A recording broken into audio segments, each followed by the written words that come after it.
দুর্ঘটনা রুখতে এবার রাস্তায় নামলো চুরাইবাড়ির মা শারদা সংঘের মহিলারা। দ্রুতগতি অসংলগ্নতা, বাইক চালাতে গিয়ে মোবাইল ফোনে কথা বলা সহ হেলমেটবিহীনভাবে বাইক চালানোর ফলে দুর্ঘটনার হার দীর্ঘদিন মাত্রাতিরিক্তভাবে বৃদ্ধি পাচ্ছে।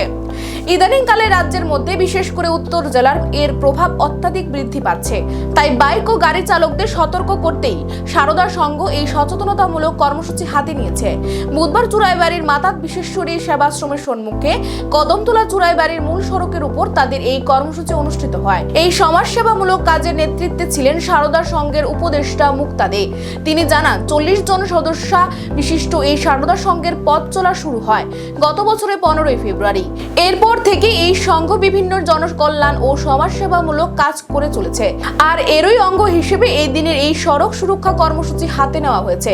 তারা রাস্তায় দাঁড়িয়ে হেলমেটবিহীন বাইক চালক থেকে শুরু করে ছোট বড় যান চালকদের সতর্ক করে দেন যাতে ধীরে গাড়ি চালান চালকরা। তাছাড়া রাস্তায় চলাচলের সময় সকল প্রকার ট্রাফিক নিয়ম ও সতর্কতা অবলম্বন করে চলেন। তাদের কাছে চুরাইবাড়ি পঞ্চায়েতের উপপ্রধান সঞ্জীব পাল সহ অন্যান্য সদস্যরা সাহায্য করেন। তাছাড়াও চুরাইবাড়ি থানার সাব ইন্সপেক্টর রুমা দেববর্মা সহ পুলিশ কর্মীরাও উপস্থিত ছিলেন। এক কথায় সারা জাগিয়ে শারদা সংঘের এই দিনের কর্মসূচি সমাপ্ত করা হয়।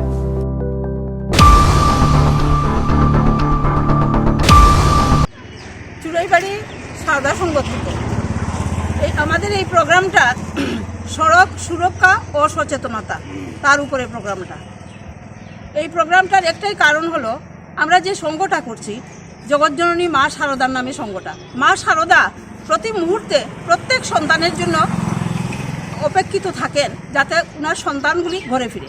তো আমরা ওনার আদর্শ নিয়ে চেষ্টা করছি আমরা মায়ের মতো কাজ করতে, যাতে এই যে রাস্তাঘাটে যেভাবে আজকাল 60%, 40%, যেমন সহযাত্রী পিছু না থাকলে ওর বেশি কিন্তু বিপদ, হেলমেট না থাকলে ওর বেশি বিপদ, এই চালায় রাজ্যে করে তার অল্প বিপদ, কম বিপদ, 40% কিন্তু পিছনে যায়। কিন্তু এইভাবে যদি আমরা সচেতন করে কিছু আমরা একটা পরিবার বা একটা লোকের জীবন যদি আমরা বাঁচাতে পারি, এটাই আমাদের উদ্দেশ্য এবং আদর্শ।